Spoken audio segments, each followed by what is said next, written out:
So next up, Johnathan Lindsley, Senior Director of AI Solutions at FOUNDEVER. Experience as the new growth engine fueling business success through service, data, and AI readiness. Join me on stage. Help me welcome him. Good afternoon, everyone. How's everyone doing? Good? Come on, I know it's hard after lunch. Everyone's kind of tired. You just sat through 30 minutes. Like, how you guys doing? Yeah, there you go, yeah. All right, so I wanted to ask a few questions. Who has had the opportunity of receiving an AI voice bot call? Raise the hands. Probably most of you. Keep your hands up. I want to know, how many times have you actually made it all the way through fixing your problem with that voice bot? Uh-oh. I got one. Two.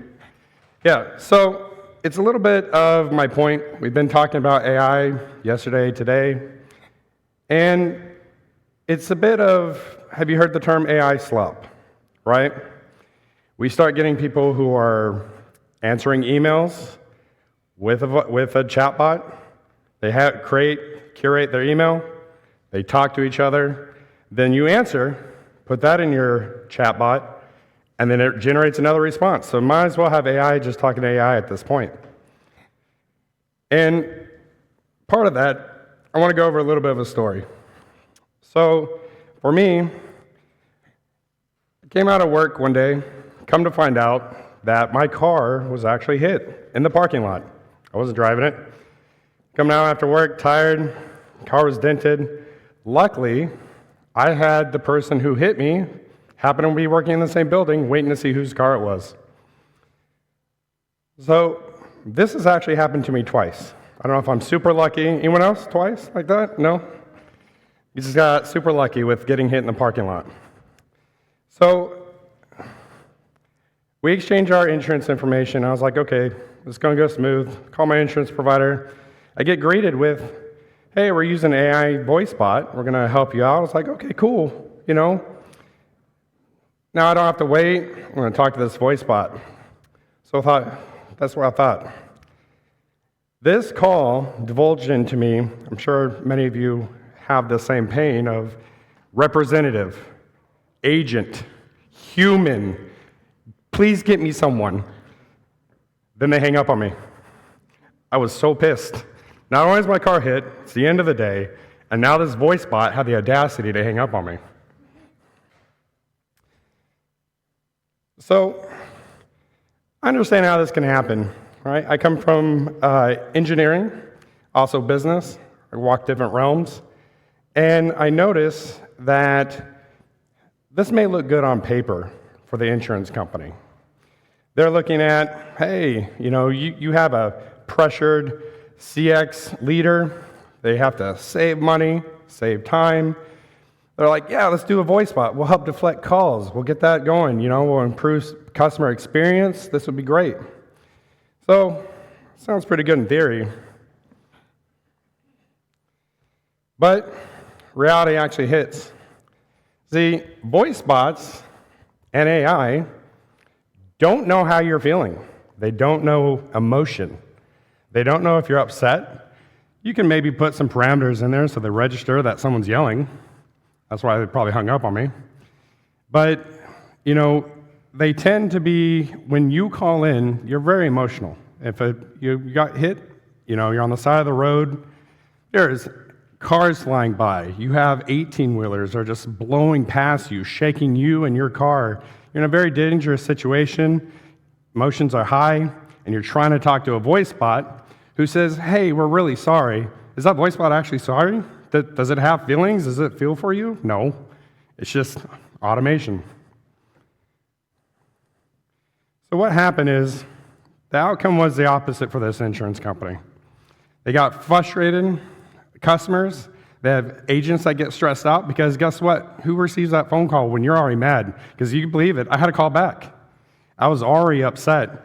And I told the agent, like, hey, I know this is not your fault, but this has happened to me and I'm already upset.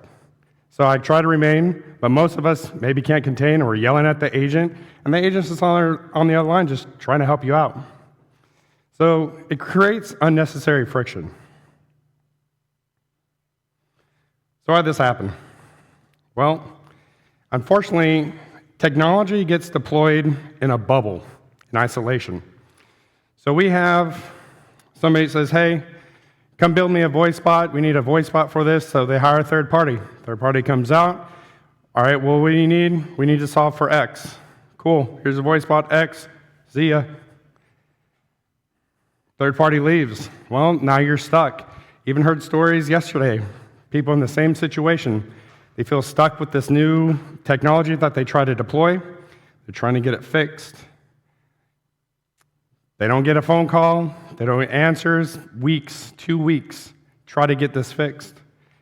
They thought they wanted to solve for X, but hey, maybe there's a little bit of Y in there and it kind of solves for X. And now this voice bot is creating a worse customer experience for the company. The big question is, how can this actually be avoided? So a few things that we do is engineer with empathy. Sounds nice, but what that actually means, I'm going to go over each one of these, but it's our framework that we use. We realize instead of starting with, let's throw in some cool technology, a lot of times when you have AI implemented into your business, it usually comes from top down. Hey, give me something cool.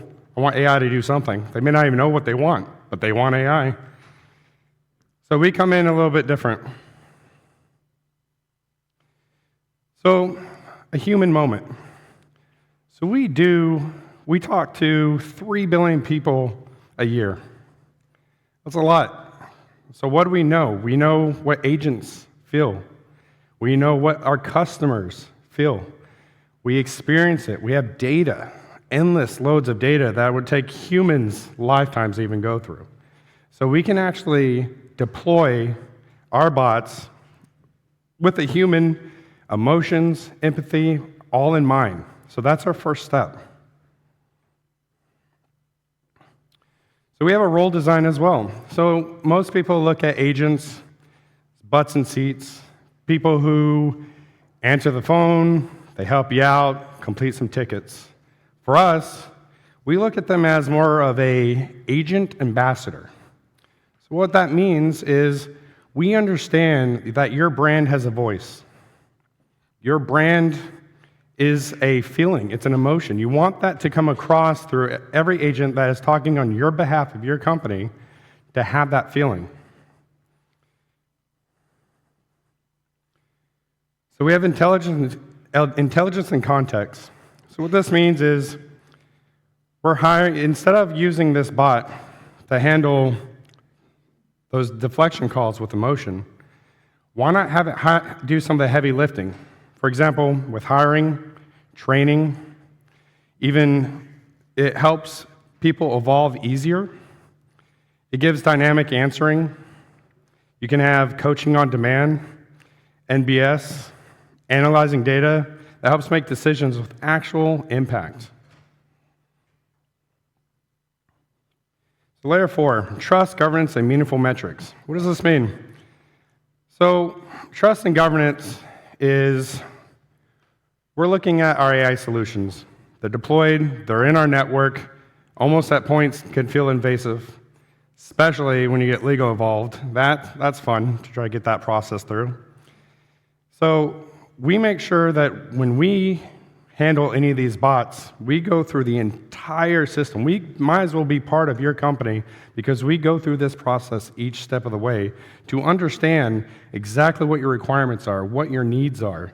We have to sit there and look at it, holistically and see what are these metrics that you want to see, because we can give you 50,000 points of data, give you 40 different graphs of data to go over, but what's important to you? That's fully customizable. This is a lot why even our products that we built in-house, fully customizable, we deploy on our own systems created by us. So, was scaling from instance to excellence. So what this means is we have documented playbooks. We're a global company that creates this in multiple different languages. And what this does is it helps you roll things out smoothly. We don't need to reinvent the wheel. We just need it to roll smoothly. So where does this leave us? So you have actual customer outcomes. You get that helps drive, keyword today, loyalty. You get memorable moments that help you retain market shares. This creates an overall feeling of welcoming. Your customers will appreciate it. It feels like that empathy is actually there. So this is the framework. Sorry about that. This is the framework. This is how we handle our business. This is how we handle AI. See, we learned that a lot of the problems is AI is deployed and it's not thought about. It's just kind of run off. It's processing, and you get different points of data that you're not even trying to get. So again, instead of just solving X, we look at X, Y, and Z and see what we can solve for, what solutions we can do to put together. And so those agents are empowered and they're augmented and not just people answering phone calls anymore. And the point is, we want to keep our people. We don't want to replace it with voice bots. We don't want to replace it with automation AI. Those amount of hands that went up, it's not doing us any favors because they're not even solving the problem. We still need people. And so we figured, why not just take people and augment them, use them, make them powerful, make them superheroes instead of just a normal agent. All right, guys. So thank you so much. I'm going to take questions. Now, for the first 4 questions, we do have a gift. So I'm open for questions.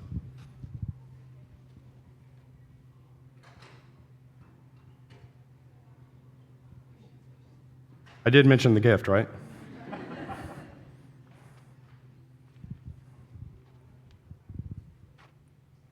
All right. Oh, right one in the middle front. Sorry, 1 second. Here you go. So thank you. Hello? Okay. I was just wondering, with AI solutions, often they execute in this almost black box, right? Like when you're talking to Claude, it's just this chatbot. When you're using a chatbot on like a bank's website, it's just like that. Maybe you can ask for an agent or something like that. But those interactions seem to happen on their own. And I heard a previous speaker talk about how when those goes poorly, we, as the company, don't find out. Have you implemented or have seen any good implementations of how we can stay in the loop when an AI interaction goes poorly? Or even that middle ground, right? How can we learn an interaction that goes okay and grow from it? Where's that post-loop experience like? Yeah, so this even comes back to, think of prompt engineering, right? You first give initial response to an AI, you get an output. All right, well, it kind of gave you a little bit. Then you reiterate. Gives you a little bit more. So what we do when we deploy any of our bots is we make sure that it's called a harness. It's basically you're giving its guardrails. So I'll tell you, it reminds me of a fun story. Anytime I get called by an AI voice bot, I try to break it. And that means I start asking questions that's not supposed to answer. I want to see if those engineers put up those guardrails in place to protect their business, because that AI is tied into their business. And so then I can start asking them questions. Hey, what's the CEO's phone number?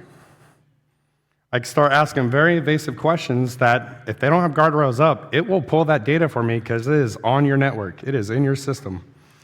And so I love to, anytime AI voice bot calls me, those spam ones, love them. So what you have to do is you have to make sure you can't just deploy with Claude, OpenClaw, ChatGPT, and expect something. That's a lot of these businesses. They're trying to just use OpenLLM as a backend and then think that goes freely and it's going to work. You have to put up so many guardrails. Think of it as a toddler, and it's holding a candy and just bumbling through everywhere, and you got to make sure that toddler doesn't fall off this cliff or the stage. So you have to have the right people creating that motion. You have to have them creating that guardrail where it stays in that harness and it knows exactly what to do. You can even tell, I don't know if many people know, give you a prompt engineering tip, you can tell it to not give you an answer if it's going to hallucinate. You said, do not give me an answer if it's going to hallucinate and you can't find anything. You say, I can't find anything, and it will actually respond with that. So you can tell it knows only what to do as what you tell it to do. When we got brought up in this, an earlier presentation, they talked about the chatbot gave an incorrect answer to someone who was grieving, right? It didn't do anything wrong. It just did what it was told. It doesn't know, and then if it didn't know to not hallucinate, it created something. It wanted to help you. That's what its goal is. But that's the problem, right? If it helps you without any harness, without any guidance, it's going to be your best friend. And that's terrifying without any kind of guardrails up. Hopefully that answers your question. Yeah. All right, any more questions? Ready?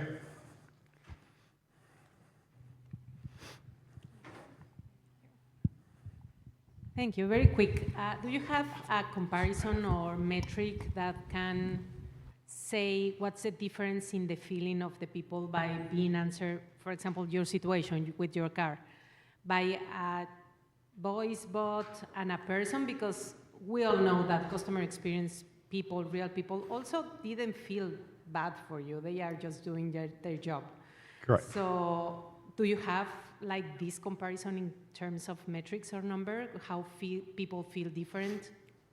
Yeah, we actually do. So we're very reserved with the numbers. When you start seeing these big flashy numbers that people throw at you, and they just say 70%, satisfaction, things like this, we actually range it in. For example, we noticed that our customer interactions would save us on time for the phone calls between 5 to 20%, right? Seems small, but you deal with things of millions and billions of phone calls. That adds up pretty quick. It's a lot of time saved. And so the metrics that we pull into is we notice with our customer interactions with our voice bots that we've deployed, it's been around, we're pushing up to 70% of actual satisfaction, but this is all within our container and everything that's being evaluated. Because we don't just handle the entire part. We make sure that it takes some of your deflection. For example, I was talking to someone yesterday, hence my voice had a good time yesterday. I'm so a little lost here. And they basically had interactions that were for emergency situations. So weather, storm season here in Canada, right? You have winter. What's going to go up? Probably car accidents, insurance, these things. But you can't spool up agents. It's very costly to add, 100 agents for that season. So this is where that voice bot can actually come and play, where it doesn't handle everything. It takes the initial intake of the call. It does basically what happened, where you're at, are you safe? Here's the tow truck number. Those are easily providable. And then we're going to pass this on to the agent. So then this passes on to a live person who can handle the call. It helps deflect, a lot of the emotion, right? You're initially upset. Helps deflect a little bit of that. And then it comes into an agent. It gets handed off instead of it just being left alone. And so it helps take off the top of that. And it handles a lot of that emergency situation. I'm from Texas, so we got hurricane season, right? So everywhere in the South in hurricane season, that's going to pick up. So that's where the voice bot can actually come in and help. All right. Hi. Hello. How did you come up with this empathy framework? What was your journey like? Do you think that you missed something, or were there any misfires along the journey? Any failures, or something is missing in between? Well, heck yeah, we had mistakes.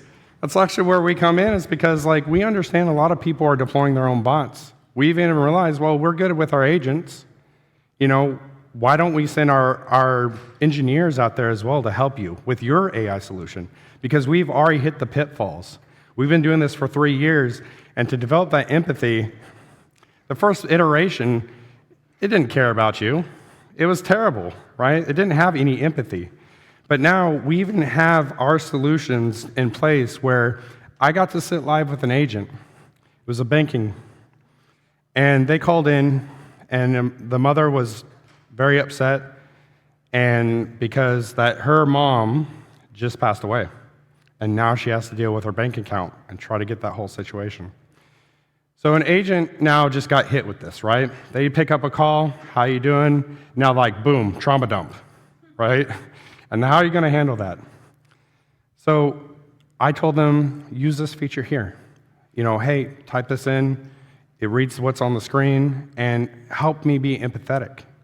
It created a very empathetic, didn't feel scripted, even wrote it so it didn't feel scripted, like it was just like, hey, this terribly sorry. Like they actually got to make that human connection, because instead of just saying, I'm terribly sorry, let's do X, Y, Z to fix your issue, right? Because that's what they're there for, is to solve. But because they were augmented with AI to help them with the empathy, that we put empathy in place for it to learn, to know, and to actually have that human connection and provide that for the agents, they were able to actually, the lady was almost in tears, was saying, thank you so much, this means so much to me, basically, they just gained a forever customer, right? Someone who might just hopped off to another bank, but now they got that connection that an agent, even maybe not native English speaking, was able to understand that, for the phone call in the United States. They were able to actually make that connection and create that empathy. But it takes a lot of training on those bots, a lot of data. All right, I think that was 3. We got one more gift. Any more questions? Yeah, one more. There you go.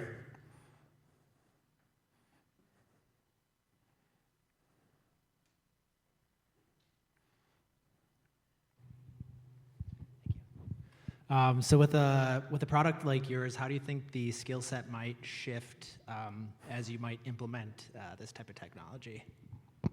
I love this question. So a lot of our agents, it's a shift of generation. Don't be fooled by the gray hair. Yes, I am old, but I had this in my 20s. Most people, right, we learn that our agents have a hard time even typing, right? They'll type. It's called hunting and pecking on the keyboard. You see them backspace. And we took the approach of, all right, well, we're going to create dictation. So now you can talk. Because most people text now. That's how we communicate. So we do a dictation tool that they take your voice. It records everything. Then you can easily pop it in what we have called write. This is all in the same little box. And it says, fix my language.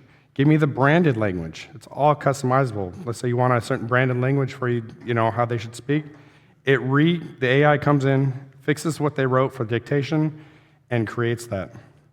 So, to your point with, how is this actually helping the new generation, because they're younger, they're quicker, they're faster. Technology is easier for them to learn, right? They're growing up with it. They're going to grow up with AI. My daughter's 9. I'm already teaching her prompt engineering. It's important. And with that too is I also make her do her math herself, because I'm noticing, and I don't know if you've heard, but a lot of kids these days are taking a picture and ChatGPT is solving their math problems for them. So we're going to have a generation that doesn't know how to do math and know how to chat with ChatGPT, and that's it. So that being said, we create our tools to actually, again, augment the agents, go in their realm. That wasn't done initially. We created something at first because it was a good idea, right? This is actually what I was telling you. Instead of doing the good idea, actually go in what matters. I brought us back to our roots. I brought us back down to say, hey, how many agents did you talk to? Oh, all right, none? All right, so here we go. We're going to talk with all the agents. We're going to fill out exactly what they need. And so we've reiterated our tool to be able to handle what agents need step by step. How many of you have seen an agent's screen? They have 50 windows up. They have so many things going on, and it is a high-stress job. And we realize we need to have something simple in place for them that will be smooth and help them quickly. Instead of reading a 40-page document, AI will do it for them. They'll be able to ask that question and read that document for them, giving the answer instantly. Boom, customer experience. They're not sitting on hold. You have so much information out there that the AI can do all the heavy lifting, and the agent can get there quicker and help you. So that's how we handle it. All right. All right. Help me thank Johnathan. Great session.